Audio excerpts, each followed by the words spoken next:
لله رب العالمين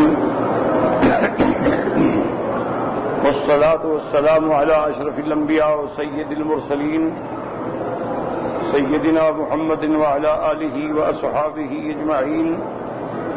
اللهم صل على سيدنا محمد وعلى آل سيدنا محمد كما صليت على إبراهيم وعلى آل إبراهيم في العالمين إنك حميد مجيد. أعوذ بالله من الشيطان الرجيم. بسم الله الرحمن الرحيم. وقال فرعون يا هامان ابن لي صرحا لعلي أبلغ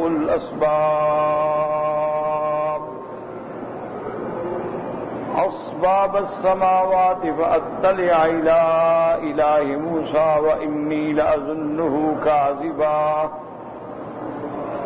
وكذلك زين لفرعون سوء عمله وصد عن السبيل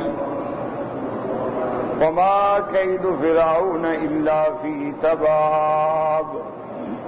وقال الذي آمن يا قوم اتبعون أهدكم سبيل الرشاد. يا قوم إنما هذه الحياة الدنيا متاع وإن الآخرة هي دار القرار.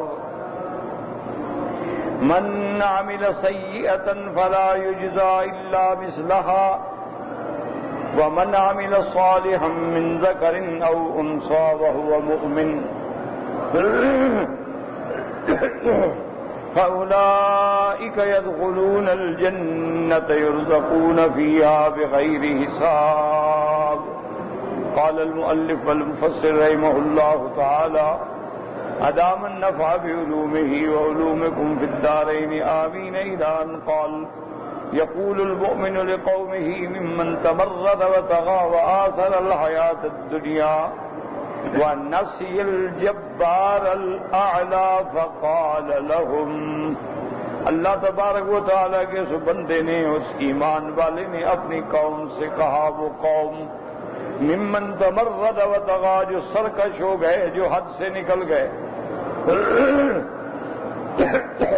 وآثر الحیات الدنیا اور انہوں نے دنیا کی زندگانی کو ترجیح دے ڈالی، ونسی الجبار الاعلی اور اللہ تبارک و تعالیٰ کی ذات کو بھول بیٹھے. تو اس قوم کو اس نے مخاطب کیا. فقال لهم يا قوم اتبعوني أهدكم سبيل الرشاد. أي لا كما كذب فرعون في قوله وما أهديكم إلا سبيل الرشاد. اس نے اپنی قوم کو مخاطب کیا کہ اے میری قوم، میری اتباع کرو، میری پیروی کرو، میں تمہیں سیدھا راستہ بتلاؤں گا. اس طرح نہیں جیسے فرعون نے کہا تھا، وہ تو جھوٹا تھا.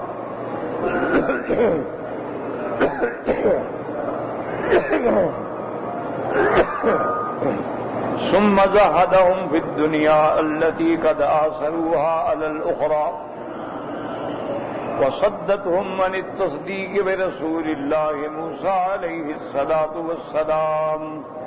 پھر ان کو بتلایا کہ یہ دنیا کی حقیقت کچھ بھی نہیں ہے، جس کو تم لوگوں نے آخرت پر بھی ترجیح دے ڈالی ہے، اور اسی دنیا کی محبت نے تمہیں روکا ہے کہ تم اللہ کے پیغمبروں کی تصدیق کرو اور اللہ کے پیغمبروں کی اتباع کرو. فقال یا قوم انما هذه الحیات الدنیا متاع. یہ دنیا کی زندگانی کیا ہے؟ قلیلۃ زائلۃ فانیہ، تھوڑی چیز ہے، اور اس کے بعد یہ ختم ہونے والی ہے، فنا ہونے والی ہے. ان قریب تذهب وتضمحل، یہ تو مٹ جائے گی، ختم ہو جائے گی. وان الاخرۃ هی دار القرار. اصل میں آخرت ہی ہے ہمیشہ رہنے والی جگہ. الدار التی، ایک ایسی جگہ، التی لا زوال لها، جس پہ کوئی زوال نہیں ہوگا. ولا انتقال منها، اور نہ کوئی اس سے نکلے گا. ولا زعن عنها الى غیرها، اور نہ وہاں سے کوئی کوچ کر کے دوسری جگہ جانا چاہے گا. بل اما نعیم و اما جہیم، آخرت کے اندر جانے کے بعد فیصلہ ہو جائے گا یا جنت یا جہنم، یا اصحاب الیمین یا اصحاب الشمال۔ ولہذا قال جلت عظمتہ، اسی لیے پروردگار نے فرمایا من عمل سیئۃ فلا یجزا الا مثلها ای واحدۃ مثلها، جو آدمی گناہ کرے گا، برائی کرے گا، اس کو ایک کا بدلہ ایک ملے گا۔ ومن عمل صالحا من ذکر او انثى وهو مؤمن فأولئك يدخلون الجنة يرزقون فيها بغير حساب، أي لا يتقدر بجزاء بل يصيبه الله عز وجل ثوابا كثيرا لا انقضاء له ولا نفاد، والله تعالى الموفق للصواب۔ البتہ جو مومن ہیں، جنہوں نے اچھے عمل کیے ہیں، مرد ہوں یا عورت، ان کو اللہ تبارک و تعالی جو ثواب دیں گے، جو بدلہ دیں گے، جو جزا دیں گے، وہ اتنا زیادہ ہوگا کوئی حساب ہی نہیں ہوگا، اور ایسا بدلہ ہوگا لا انقضاء لہا، جو ختم نہیں ہوگا، ولا نفاد، نہ مٹے گا۔ وَيَا قَوْمِ مَا لِي أَدْعُوكُمْ إِلَى النَّجَاةِ وَتَدْعُونَنِي إِلَى النَّارِ تدعونني لأكفر بالله وأشرك به ما ليس لي به علم وأنا أدعوكم إلى العزيز الغفار لا جرم أن ما تدعونني إليه ليس له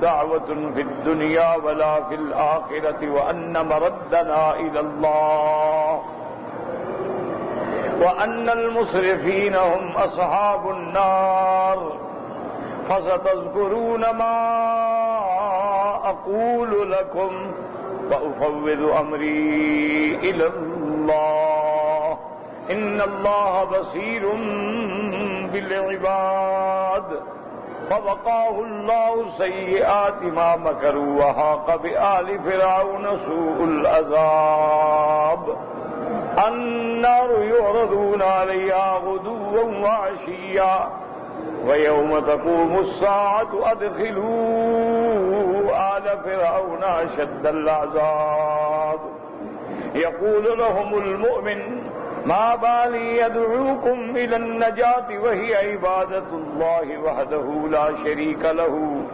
وتصديق رسوله صلى الله عليه وسلم الذي بعثه۔ اب مومن نے اپنی قوم سے کہا کہ کیا بات ہے، میں تم کو نجات کی طرف بلاتا ہوں، جنت کی طرف بلاتا ہوں، فلاح کی طرف بلاتا ہوں، اور نجات کس چیز میں ہے؟ ہی عبادت اللہ وحدہ، اللہ کی عبادت کریں خالص، لا شریک لہ، اور اس کے پیغمبر کی تصدیق کریں جس کو اللہ نے اپنا پیغمبر بنا کے بھیجا، موسیٰ علیہ السلام۔ میں تم کو جنت کی طرف بلاتا ہوں، وَتَدْعُونَنِي إِلَى النَّارِ، تم مجھے جہنم کی طرف بلاتے ہو۔ میں تمہیں اللہ کی توحید کی دعوت دیتا ہوں، تم شرک کی دعوت دیتے ہو۔ میں تمہیں موسیٰ علیہ السلام کی رسالت کی طرف بلاتا ہوں، تم فرعون کی طرف بلاتے ہو۔ تدعوننی لأکفر باللہ وأشرک بہ ما لیس لی بہ علم اے علی جہل بلا دلیل، تم مجھ کو دعوت دیتی ہو کہ میں اللہ کے ساتھ شرک کروں اور کفر کروں جس پہ کوئی دلیل ہی نہیں ہے، بالکل خالص جاہل بن کے تمہاری بات ماننے پہ۔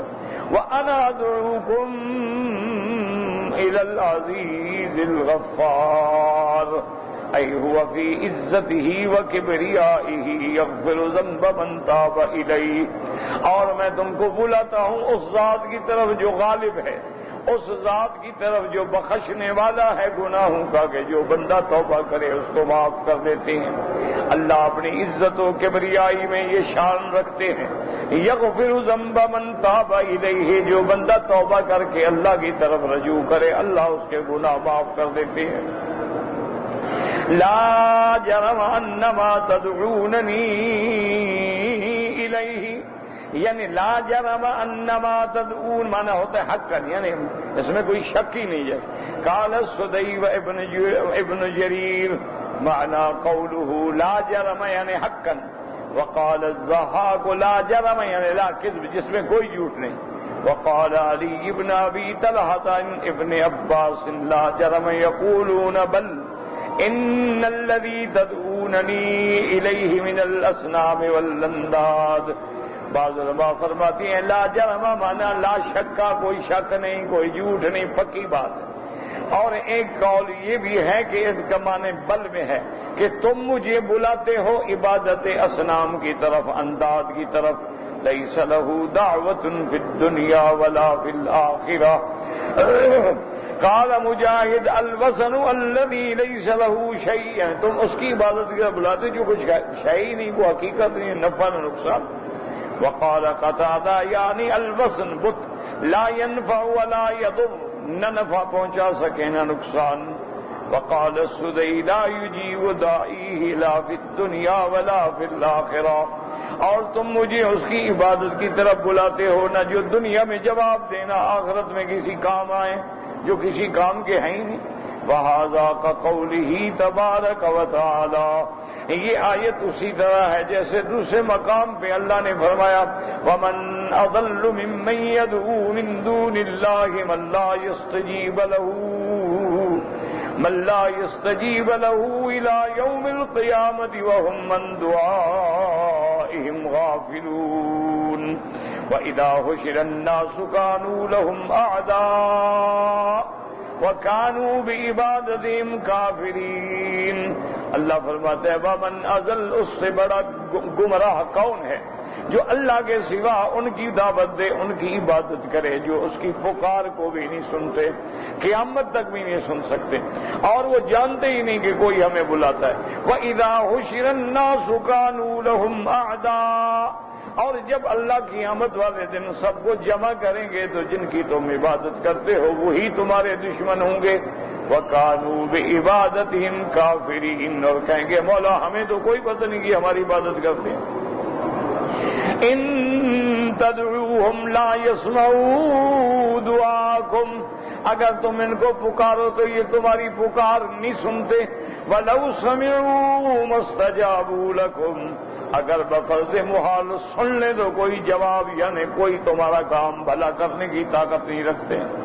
اور اس کے بعد کہا وَأَنَّ مَرَدَّنَا إِلَى اللَّهِ، اس مومن نے کہا اے میری قوم سوچ لو کہ ہم سب نے پھر اللہ کی طرف جانا ہے، ہم نے مرنے کے بعد اٹھنا ہے اور اللہ کی دربار میں پیش ہونا ہے. وَأَنَّ مَرَدَّنَا إِلَى اللَّهِ أَيْ فِي الدَّارِ الْآخِرَةِ، قیامت والے دن ہم سب اللہ کے حضور میں پیش ہوں گے. فَكُلًّا يُجَازِي بِعَمَلِهِ، پھر ہر کسی کو اللہ تبارک و تعالیٰ اس کے عمل کے مطابق بدلہ دیں گے. ان خیراً فخیر ان شرًا فشر، اگر عمل بہتر ہوں گے تو بدلہ بھی بہتر ہوگا، اور اگر عمل برے ہوں گے تو پھر سزا بھی اسی کے مطابق ملے گی.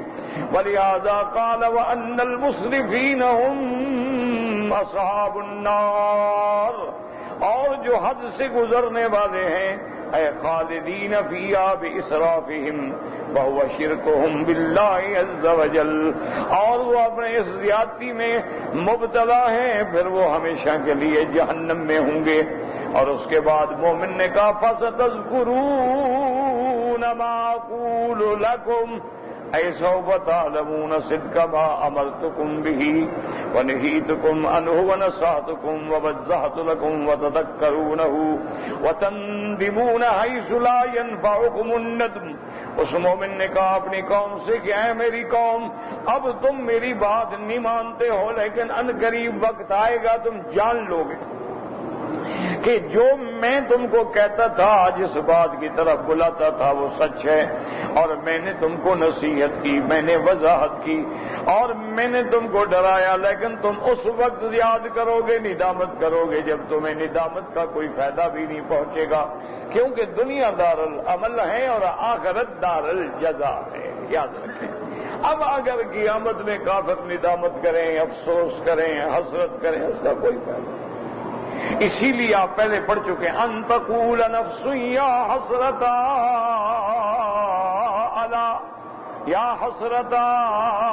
علی ما فرطت فی جنب اللہ فَإِن كُنتُ لَمِنَ الصَّاخِرِينَ قیامت والے دن کہے گا ہائے کاش، ہائے افسوس کہ میں نے اللہ کی اطاعت نہ کی اور میں حد سے گزرنے والوں میں تھا. او تقول لو ان اللہ ہدانی لکنت من المتقین، یا افسوس کر کے کہے گا ہائے کاش اگر اللہ مجھے بھی ہدایت دیتے تو میں بھی ڈرنے والوں میں ہوتا.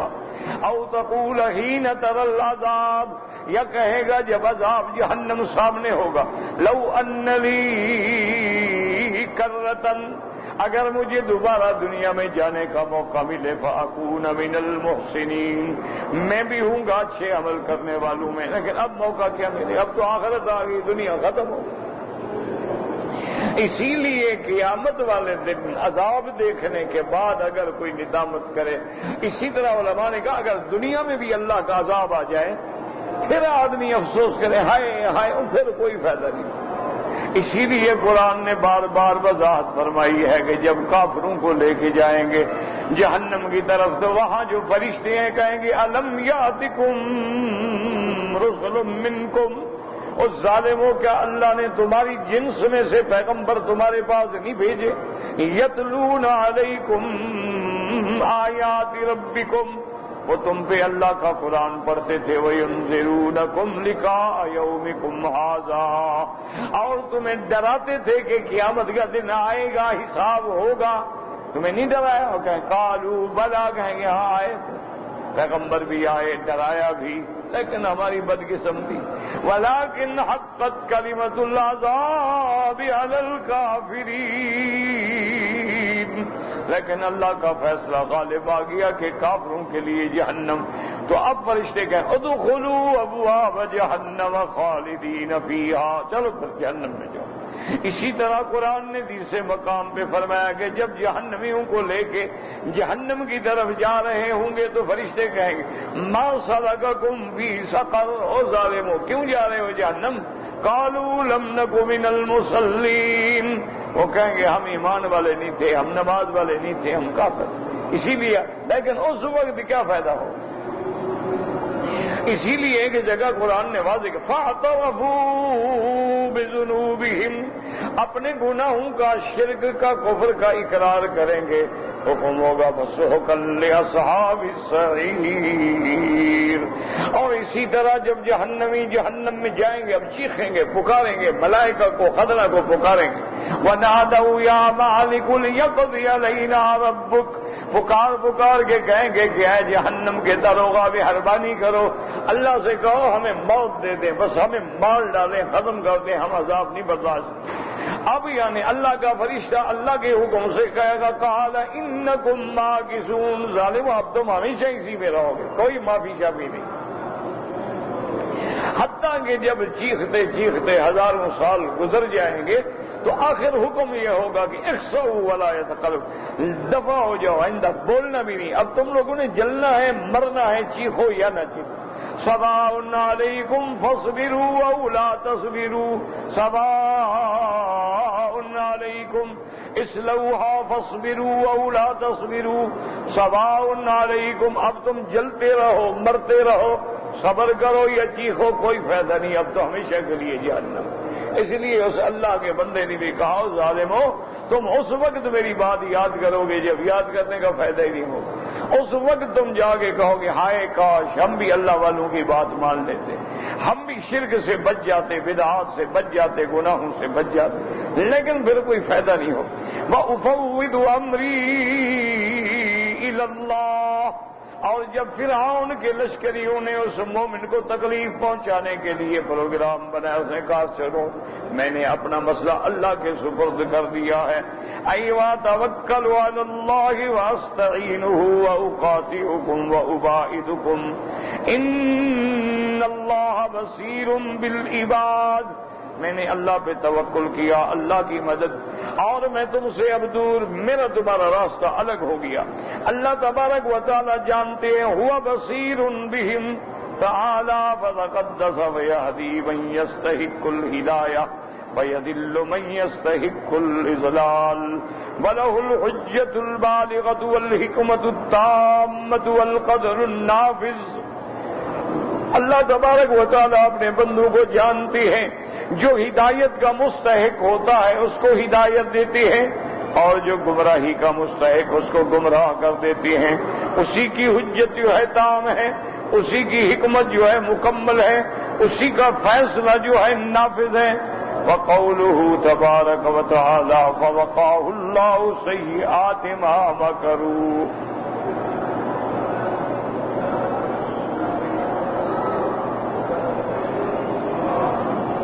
ان ظالموں نے اس مومن کو بھی پھر مارنے کا اور ہلاک کرنے کا فیصلہ کر دیا، لیکن اللہ فرماتے ہیں ہم نے بچا دیا۔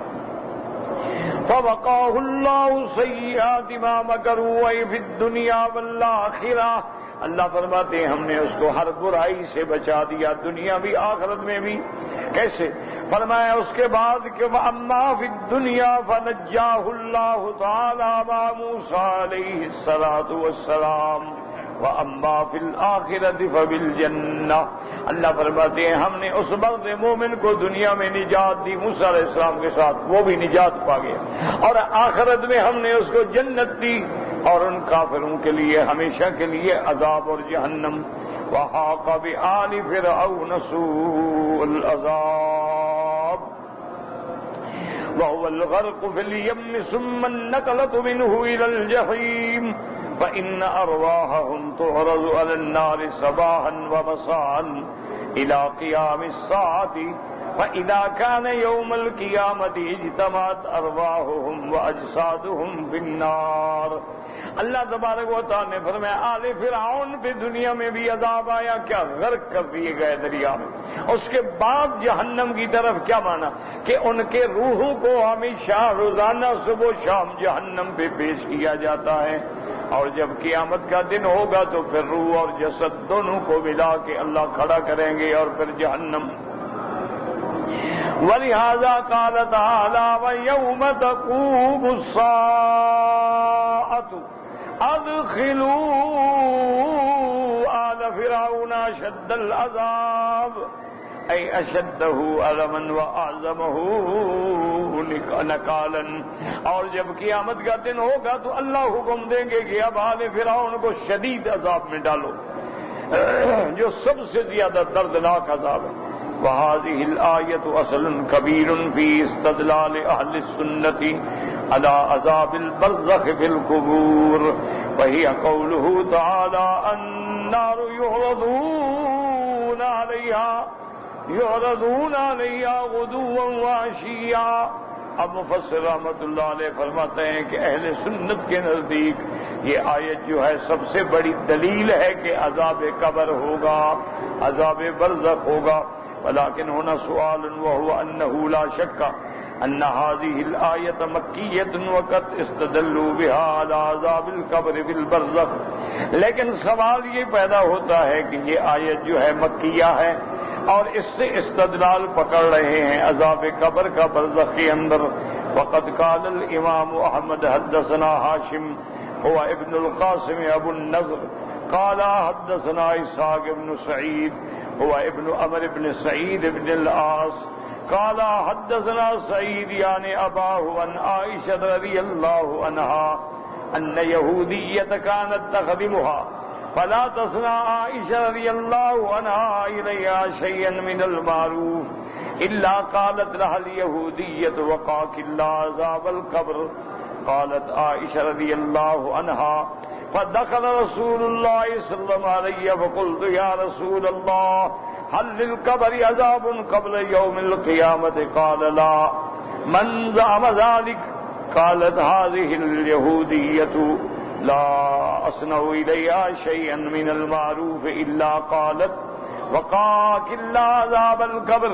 قالت كذبت يهود وهم على الله أكذب، لا عذاب دون يوم القيامة۔ ثم مكث بعد ذلك ما شاء الله أن يمكث،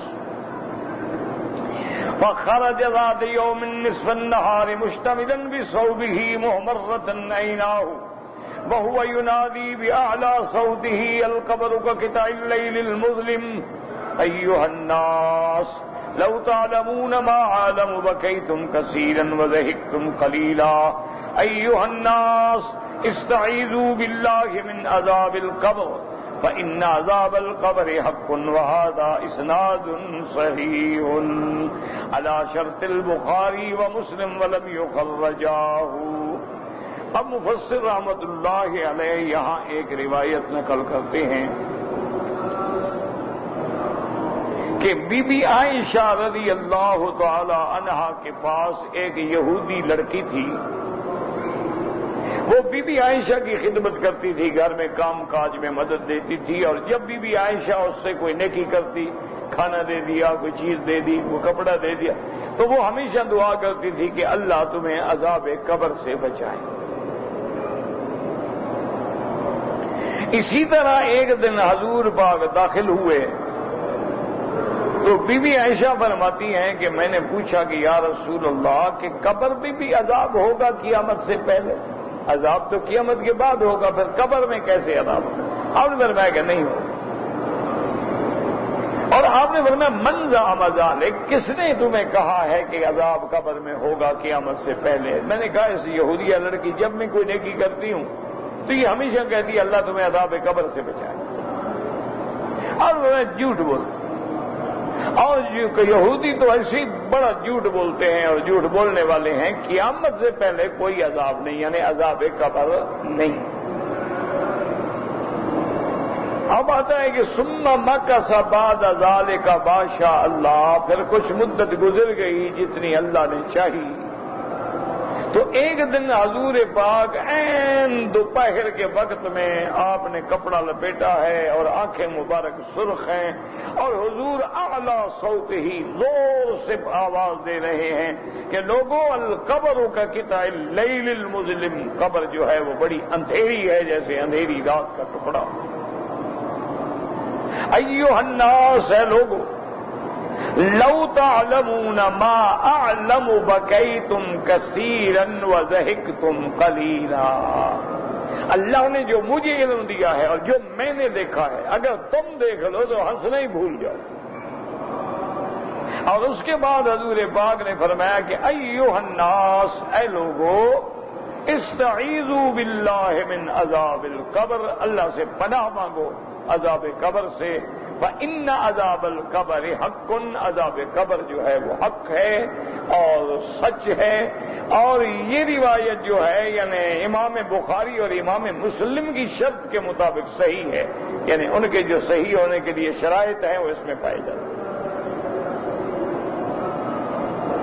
اب اس کے بعد فرماتے ہیں کہ وروا احمد حدثنا یزید قال حدثنا سفیان عن الزہری ان عروۃ عن عائشہ رضی اللہ عنہا قالت سألتها امرأۃ یہودیۃ، ایک یہودی عورت نے بی بی عائشہ سے کوئی چیز مانگی، فأعطتها، بی بی عائشہ نے وہ چیز اس کو دے دی، فقالت لها، تو اس نے دعا کی کہ وقاک اللہ من عذاب القبر، کے بی بی اللہ تمہیں عذاب قبر سے بچائے۔ فانکرت عائشہ رضی اللہ عنہا ذلک، بی بی عائشہ نے کہا کہ نہیں کوئی عذاب قبر نہیں، تم کیا دعا دے رہی ہو؟ فلما رأت النبی صلی اللہ علیہ وسلم قالت له فقال لا، آپ نے بھی فرمایا کہ نہیں۔ قالت عائشہ رضی اللہ عنہا ثم قال لنا رسول اللہ بعد ذلك وانه اوحي الي انكم تفتنون في قبوركم، اس کے بعد کچھ عرصے کے بعد انہوں نے فرمایا اللہ نے میرے اوپر وحی کی ہے کہ تمہارا عذاب قبر بھی ہوگا اور قبر میں بھی امتحان۔ اور یہ حدیث بھی صحیح ہے، امام بخاری اور امام مسلم کی شرط۔ فَيُقَالُ فَمَا الْجَمْعُ بَيْنَ هَذَا وَبَيْنَ كَوْنِ الْآيَةُ مَكِّيَّةٌ وَفِيهَا الدَّلَالَةُ عَلَى عَذَابِ الْبَرْزَخِ، والجواب ان الآیت دلت على ارض الارواح على النار غدوا وعشيا في البرزخ، وليس فيها دلالة على اتصال تعلمها باجسادها في القبور، اذ قد يكون ذلك مختصا بالروح، فاما حصول ذلك للجسد في البرزخ وتعلمه بسببه فلم يدل عليه الا السنة في الاحاديث المرضية الآتي ذكرها۔ اب مفسر رحمۃ اللہ علیہ فرماتے ہیں کہ پھر یہ جمع کیسے ہوگا کہ وہ تو آیت جو ہے سورت مکیہ کی ہے اور احکام جو ہیں وہ تو مدینے میں اترے. تو مفسر کہتے ہیں کہ پھر اس کو ہم جمع یوں کریں گے کہ اس آیت سے تو ہمیں یہ ثبوت ملتا ہے کہ بھی روح جو ہیں وہ جہنم پہ پیش ہوں گے، تکلیف روحوں کو ہوگی، ان کا تعلق جو ہے وہ جسد کے ساتھ نہیں ہوگا. یعنی قرآن میں بس اتنا کہ النار یعرضون علیہا، یعنی ان کے ارواح. جہاں تک انسان کے بدن کو بھی عذاب ہوتا ہے، جسد کو بھی، تو وہ اس آیت سے نہیں بلکہ وہ احادیث مبارکہ سے ثابت ہے، جن احادیث مبارکہ کو میں مفسر فرماتے ہیں کہ ابھی ذکر کر. یاد رکھیں یہ مسئلہ بڑا.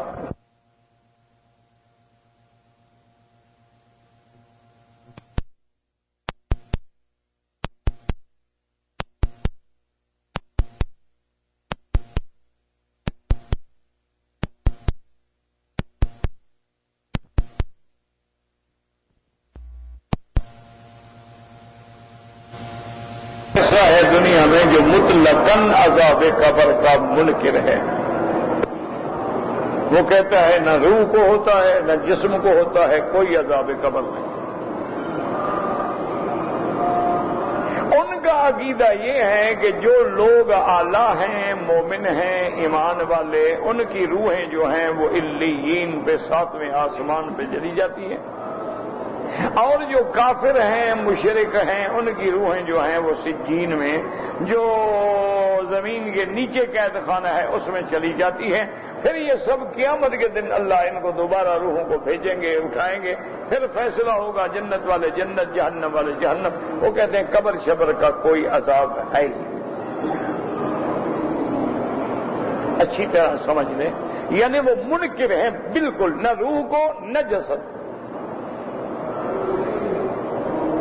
اور پھر وہ اپنے اپنے دلائل دیتے ہیں کہ دیکھو جی ایک بندہ جل گیا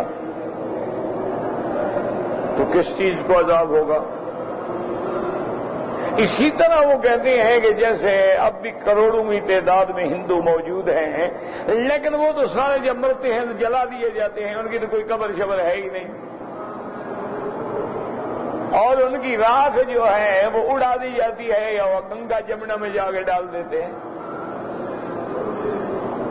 وہ کہتے ہیں جی کہ جب قبر ہی نہیں ہے تو ان کو عذاب کیسے ہوگا.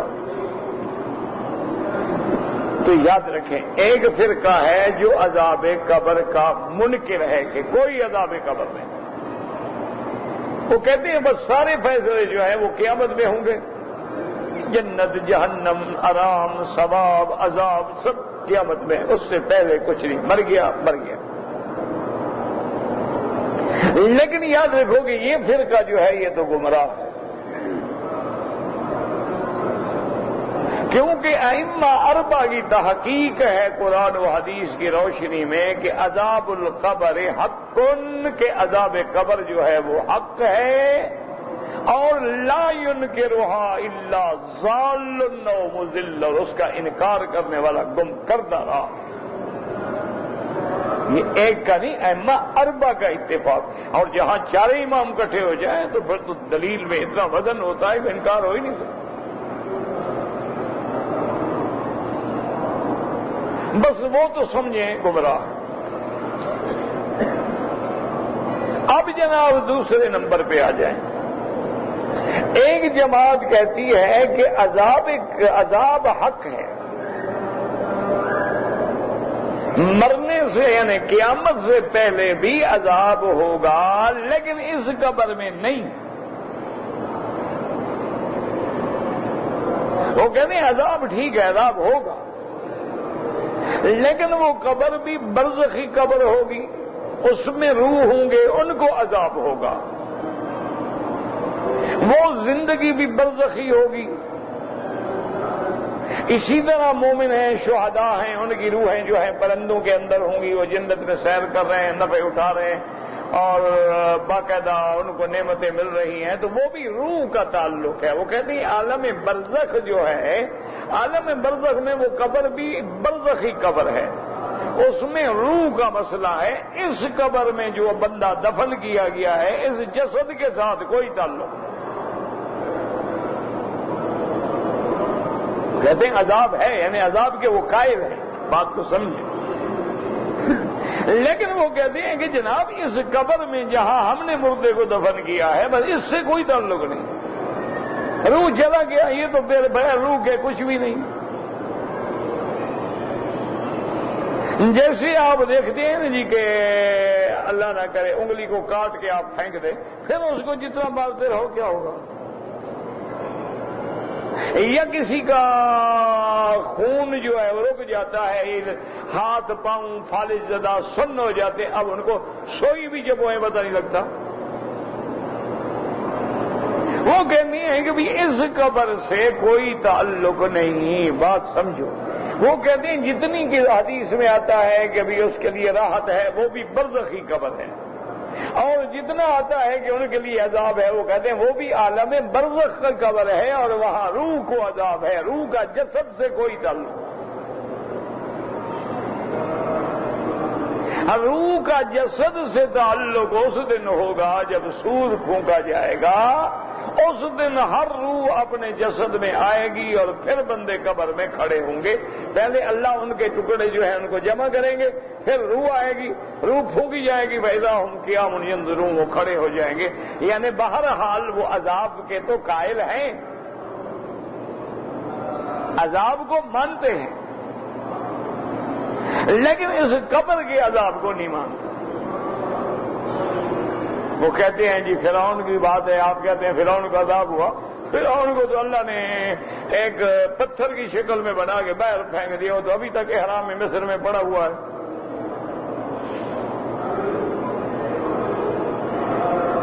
تو اس لیے اب یاد رکھیں پہلا فرقہ جو ہے وہ تو گمراہ تھا نا، یہ گمراہ تو نہیں ہے، کیوں؟ عذاب کے تو قائل ہیں، یہ انکار تو نہیں کر رہے ہیں نا، یہ عذاب کے قائل ہیں لیکن برزخی قبر میں، اس قبر کے قائل نہیں۔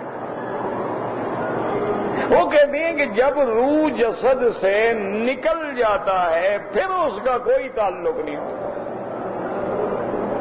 اسی کا نام موت ہے کہ اخراج الروح عن الجسد، روح جسد سے نکل گیا۔ وہ کہتے ہیں اب یہ نہیں لوٹایا جائے گا اور نہ اس جسد سے کوئی تعلق ہے۔ اب یہ قیامت والے دن جب اللہ حکم دیں گے وَنُفِخَ فِي الصُّورِ، اور اسرائیل جو فرشتہ ہے اس کو حکم دیں گے، وہ بلائے گا کہ یا ایتھا العظام البالیہ، اے بوسیدہ ہڈیوں اکٹھی ہو جاؤ۔ وہ سب اکٹھے ہو جائیں گے، اب روح آگے داخل ہوگا۔ تو بہرحال یہ گمراہ تو نہیں ہے، اس لیے کہ عذاب قبر کے تو قائل ہیں، لیکن اس قبر کے عذاب کے قائل نہیں ہیں۔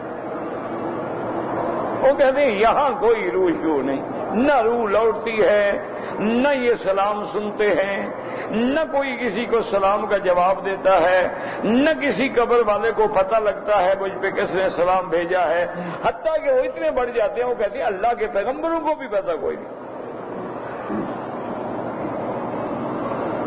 وہ کہتے ہیں جہاں جہاں حیات کے دلائل ہیں وہ مراد حیات برزخ ہے، اس قبر میں نہیں۔ یہ دو جماعتیں ہو گئیں، اور تیسری جماعت ہے اہل سنت والجماعت کی سلفن و خلفن، ان کے ساتھ بھی جمہور ائمہ ہیں، محدثین ہیں، مفسرین ہیں، وہ کہتے ہیں عذاب قبر حق ہے، قیامت سے پہلے عذاب بھی ہوتا ہے، نعیم بھی ہوتی ہے، اور اس قبر کا بھی تعلق ہوتا ہے۔ ہاں جو قبر میں نہیں ہے جہاں ہیں وہ اللہ کے علم میں ہے، ان کے لیے اللہ برزخی قبر بنا دیں گے، لیکن جن کی معلوم ہے ان کا تعلق جو ہے عذاب اور ثواب کا وہ اسی قبر سے ہوتا ہے۔ اس کی وجہ یہ ہے کہ سب سے بڑی دلیل کہ میرے آقا رحمت دو عالم سیدنا محمد مصطفیٰ صلی اللہ علیہ وسلم بعض لوگ بڑی ضد میں آ جاتے ہیں. اگلے دن میں اخبار میں پڑھ رہا تھا, میرے کسی بھائی نے مضمون لکھا تھا, اس نے کہا وہ جو حدیث ہے نا کہ ما من مسلم یسلم علی رد اللہ علیہ روحی, کہ جب مسلمان آ کے میری مزار پہ میری قبر مبارک پہ سلام کرتے ہیں اللہ میرا روح لوٹا دیتے ہیں. انہوں نے کہا نعوذ باللہ یہ حدیث ہی موضوع ہے. انا للہ و انا سنن ابی داؤد کی حدیث ہے. اور المغفور اللہ جو یہاں سب سے بڑے عالم تھے, اللہ ان کی قبر پہ کروڑوں رحمتیں فرمائے, شیخ عبدالعزیز بن باز رحمت اللہ علیہ جو یہاں کے مفتی اعلیٰ تھے اور بہت بڑا عالم تھا ماشاءاللہ, یعنی باوجود اس کے کہ نبی نہ تھے لیکن اتنا ماشاءاللہ جزیات پہ ان کا عبور تھا, یعنی کوئی مسئلہ کوئی بات ایک ایک جزی ماشاءاللہ دماغ میں تھی. اور ہمارے پرانے بزرگوں کی یادگار بھی تھے, بالکل سادہ, بالکل سادہ اور انتہائی سخی. اور ناممکن ہے کہ ظہر میں یا رات میں ان کے کھانے پر 200-250 طالب عالم علماء موجود نہ ہوں. اور جب بھی کوئی عالم کوئی طالب العلم ملنے گیا جو جیب میں ہے وہ بھی دے دیا. بالکل ہمارے پرانے جو متقدمین تھے نا, بزرگ گزرے ہیں, ان کی بالکل کاپی تھے رحمت اللہ علیہ رحمتن واسعہ. اور اتنا دماغ تھا, میں کافی عرصے کے بعد ملا تو السلام علیکم کیا تو کہا شیخ مکی اور رن, اور اس کا گب کھانا میرے ساتھ کھانا.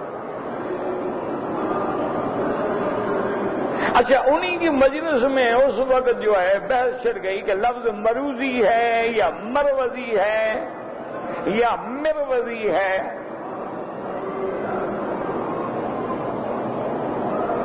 بہت بڑے عالم, یعنی ہم تو ان کے طالبوں کے برابر بھی نہیں ہو سکتے, لیکن یہ علم کی شان ہے نا. مجھے کہنے لگے ہاں بھائی تم کیا کہتے ہو؟ میں نے کہا حضرت یہ مروزی ہے. کہتے میں تو کہتا ہوں مروزی ہے.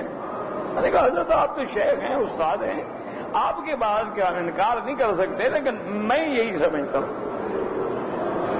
میرے خیال میں کبھی 1 سال کے بعد مقام ابراہیم پہ میں جا کے ملا, مجھے کہا تم نے ٹھیک کہا تھا, میں نے کتابیں دیکھی تھی. یہ ہے عالم, ایک طالب کی بات مان لی. بڑی شان تھی, اللہ ان کی قبر پہ کروڑ رحمتیں فرمائے. یہ جو چند علماء ہم نے خود دیکھے ہیں نا جی, حضرت عثیمین رحمت اللہ علیہ, شیخ بن باز رحمت اللہ علیہ, شیخ بن حمید رحمت اللہ علیہ, عجیب یہ تو بالکل متقدمین کی فوٹو تصویر تھی. کوئی تکبر نہیں, کوئی اکڑ نہیں, کچھ نہیں. ہر آدمی کو مل رہے ہیں, ہر آدمی کی بات سن رہے ہیں, اور جو کر سکتے ہیں وہ کر بھی رہے ہیں. انہوں نے حج کے مسالک میں جو کتاب لکھی ہے اس میں یہ حدیث نقل کی ہے اور لکھا ہے کہ یہ حدیث صحیح ہے. اتنا بڑا آدمی جس حدیث کی صحت کا اقرار کرتا ہے اور اپنے حج کی کتابوں میں اس نے لکھا ہے, اس کو کہہ دینا کہ موضوع ہے, بڑی جسارت ہے, بھی بڑی جرت ہے. اللہ ہدایت دے, اور کیا کر سکتے. تو اب بات سمجھیں کہ ایک جماعت جو ہے اہل سنت والجماعت کی سلفن و خلفن, یعنی صحابہ سے لے کر آج تک, ان کا عقیدہ یہ ہے کہ عذاب القبر حق, کہ عذاب قبر حق ہے اور اسی قبر میں ہوتا ہے. ہاں جن لوگوں کی یہاں قبر نہیں بنی وہ جو اللہ کے جہاں علم ہے ان کو وہی ہوتا ہے. اس کی دلیل یہ ہے کہ میرے آقا رحمت دو عالم سیدنا محمد مصطفیٰ آپ قبر مبارک میں بیٹھے ہیں, اور قبر بھی صحابی کی ہے, جلیل القدر صحابی, جس کے جنازے میں کندھا دینے کے لیے اللہ کے فرشتے اترے ہیں. اس کی قبر پہ بیٹھے اور بیٹھے حضور نے فوراً فرمایا سبحان اللہ, دوسری دفعہ فرمایا سبحان اللہ، پھر تیسری دفعہ فرمایا سبحان اللہ۔ صاحب نے کہا حضور کیا بات؟ فرمایا قبر نے میرے ساتھی کو پکڑ لیا۔ زغطۃ القبر، کہ قبر نے زغطہ بنا ہوتا ہے ایسے کسی کو دبا دینا، تو قبر نے میرے ساتھی کو پکڑ لیا۔ سبحان اللہ، تو تیری ذات پاک ہے، تو جو چاہے کر دے، کہ میں قبر پہ بیٹھا ہوں، فرشتے کندھا دے رہے ہیں اور قبر پکڑ رہی ہے۔ پھر اللہ نے میری دعا کے ساتھ اس کی قبر کو حکم دیا، قبر کھل گئی۔ تو حضور اسی قبر پہ بیٹھے تھے، برزخی قبر پہ تو نہیں بیٹھے تھے نا، وہ تو جنت البقیع میں بیٹھے ہیں اور قبر پہ بیٹھے ہیں۔ اسی طرح صحیح حدیث میں آتا ہے کہ میرے آقا رحمت دو جہاں آپ گزرے قبروں پہ، دو قبریں تھیں ایسے کٹھی، آپ رک گئے، آپ نے فرمایا انہما یعذبان وما یعذبان فی کبیر، ان دونوں قبروں والوں کو عذاب ہو رہا ہے۔ تو وہ قبر زمین پہ تھی کہ برزخ میں تھی؟ بات کو سمجھیں۔ پھر حضور نے فرمایا کہ وہ جو کھجور کا درخت ہے وہاں سے ایک چھڑی کاٹ کے لے آئے، چھڑی لے آئے، اس چھڑی کو حضور نے دو ٹکڑے کیا، ایک اس قبر پہ لگا دیا، ایک اس قبر پہ لگا دیا۔ آپ نے فرمایا کہ جب تک یہ تسبیح کریں گے، اللہ کی تسبیح کریں گے، لعل اللہ ان یخفف بہما، اللہ تبارک و تعالی اس تسبیح کی وجہ سے ان کے عذاب میں تخفیف کر دیں گے۔ تو اب وہ بھی دنیا کی قبر ہے، آخرت کی نہیں، وہ کوئی برزخ کی قبر نہیں، اسی دنیا کی قبر میں حضور کھڑے ہیں۔ اسی طرح حضور صلی اللہ علیہ وسلم کا جنت البقیع الغرقد کے قبرستان پہ کھڑے ہو کے دعا مانگنا، جب ان قبروں میں ہے ہی کچھ نہیں تو وہاں کھڑے ہو کے دعا کی کیا ضرورت ہے؟ حضور نکل گیا، جسد ختم ہو گیا، دعا کس لیے ہو رہی ہے؟ اسی طرح پھر حضور نے دعا سکھلائی کہ اللہم انی اعوذ بک من عذاب القبر، عذاب قبر سے پناہ مانگی گئی، تو وہ تو اسی قبر کا نام ہے، یہ تو نہیں کہ وہ قبر جو برزخ میں ہے۔ اسی طرح میرے آقا رحمت دو عالم سیدنا محمد مصطفیٰ لیلۃ الاسراء والمعراج میں حضور نے فرمایا کہ جب میں اللہ نے مجھے براق پہ بھیجا، میں ایک جگہ پہ گزرا، وہاں سرخ ریت کا ایک ٹیلا تھا، کثیب احمر، ایک ٹیلا، اس کی ریت بھی سرخ تھی، اس کے دامن میں ایک قبر تھی، اور میں نے دیکھا کہ موسیٰ علیہ السلام کھڑے ہوئے نماز پڑھ رہے ہیں۔ موسیٰ علیہ السلام برزخ کی قبر میں نماز پڑھ رہے تھے کہ اس ٹیلے کے پاس والی قبر میں؟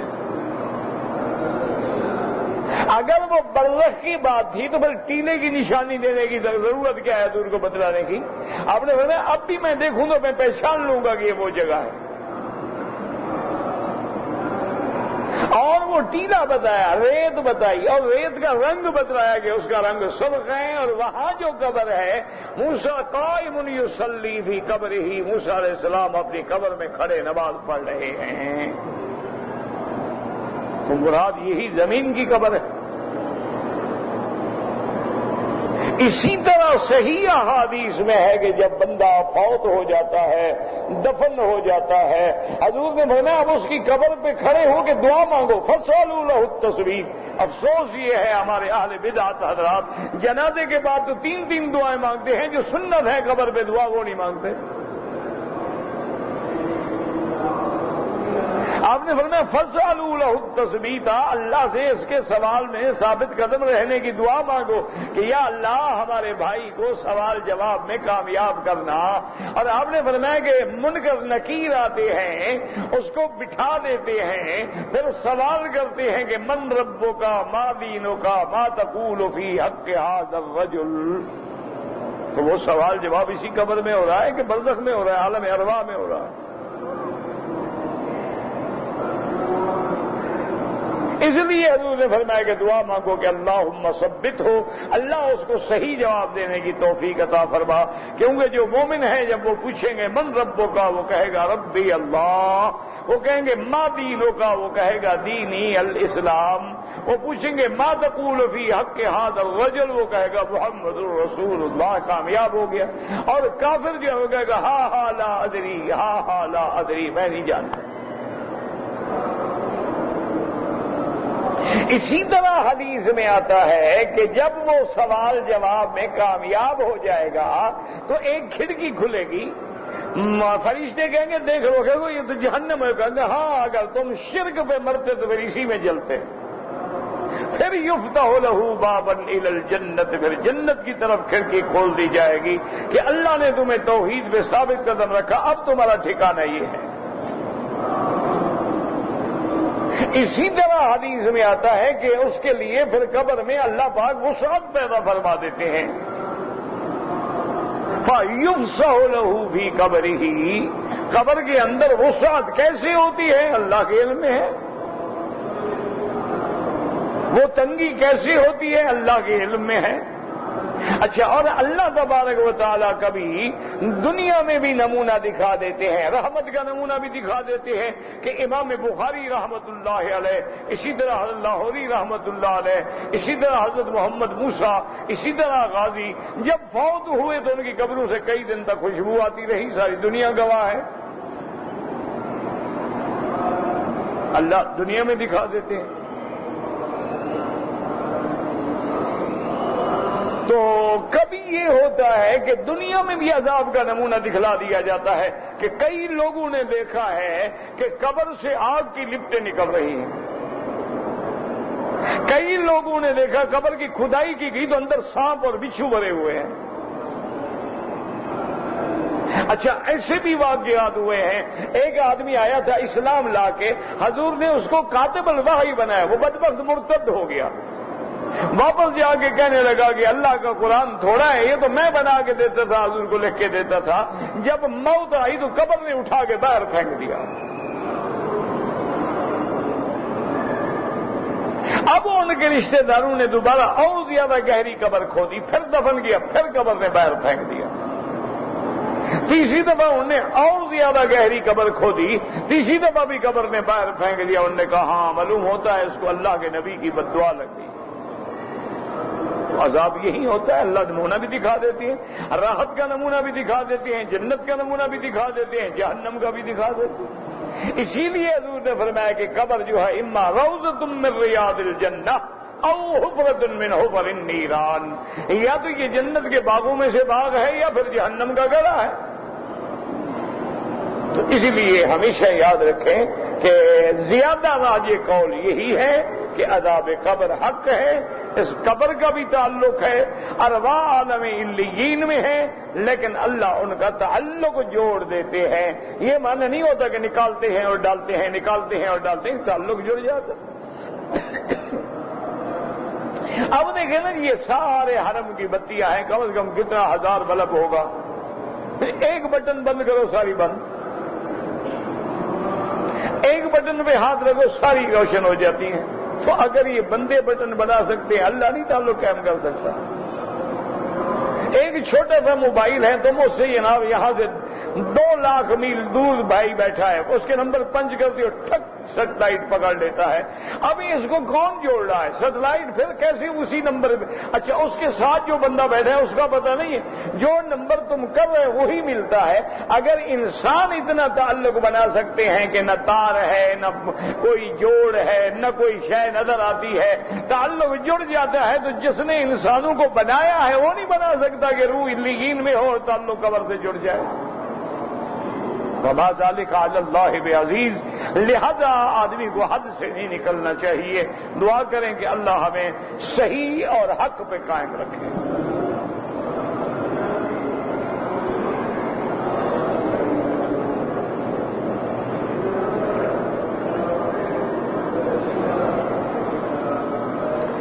بھائی اپنا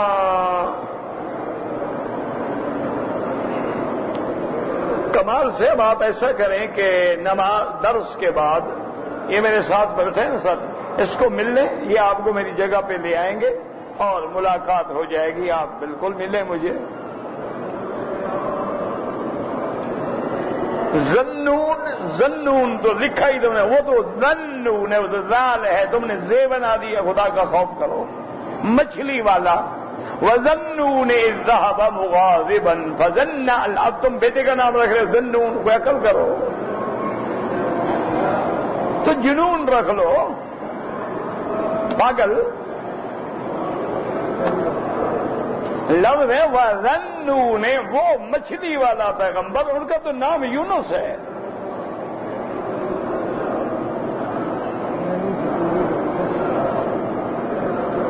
کہتے ہیں کہ جی اللہ نے حضور کا نور پہلے پیدا فرمایا. یہ کوئی حدیث مبارک صحیح نہیں ہے، بعض لوگوں نے نقل کی ہے لیکن بالکل قابل حجت نہیں ہے عقیدے کے اندر.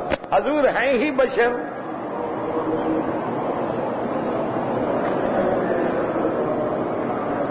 داڑھی کا خط بناتے ہیں، کوئی حرج نہیں. نماز کی نیت جو ہے وہ دل میں ہوتی ہے، یاد رکھو. مقام نیت جو ہے وہ دل میں ہے. زبان سے تو استحضار ہے تاکہ ہمیں یاد تو آئے نا، کیونکہ ہم لوگ تو عجیب ہیں نا، پڑھ رہے ہوں گے مغرب تو نیت کر رہے ہوں گے عشاء کی.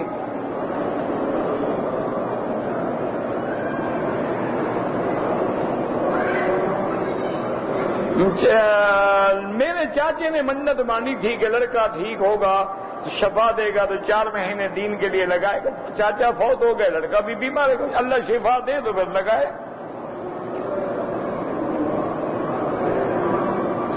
جب عمرے کا طواف ہو تو پہلے 3 چکروں میں کندھا کھلا رہے. جب احرام باندھا، اگر ایک آدمی نے عمرہ کر لیا لیکن بال جدے میں جا کے کٹوائے ہیں، دم پڑ گئی، عمرہ بھی حرم میں ادا ہوگا اور بال بھی حرم میں کٹائے جائیں گے. طواف بھی حرم میں، صفا بھی حرم میں، اور قصر بھی حرم میں، اور حلق بھی حرم میں. اس نے حد حرم سے باہر جا کے بال کٹائے ہیں، دم پڑ گئی. یعنی ایک بکری دم مکے میں دے اور مکے کے غریبوں کو گوشت تقسیم کرے.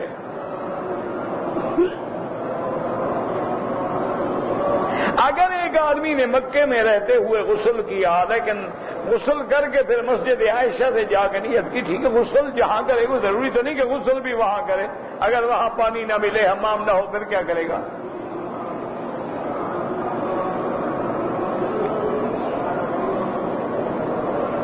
اچھا، انوار احمد خان صاحب کی طرف سے ہے انشاءاللہ. ہمارے دوست ہیں کراچی کے. ربنا تقبل منا انك انت السميع العليم وتب علينا انك انت التواب الرحيم. اللهم متنا باسماعنا وابصارنا واشرح صدورنا واحينا بقواتنا ما ابقيتنا واجعله الوارث منا واجعل ثارنا على من ظلمنا وانصرنا على من عادانا.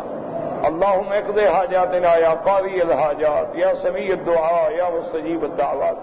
اللهم اشفنا واشف مرضانا وارحم موتانا واستجب دعاءنا ولا تخيب رجاءنا برحمتك يا ارحم الراحمين.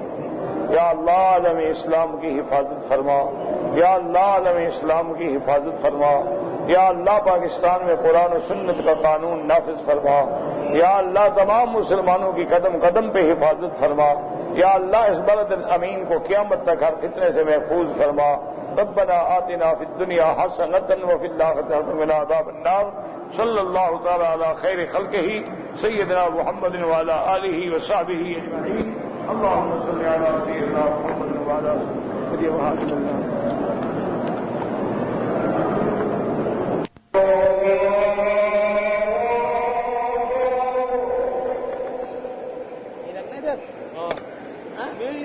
ہم جانے مقدمہ جانے باعزت بری ہو.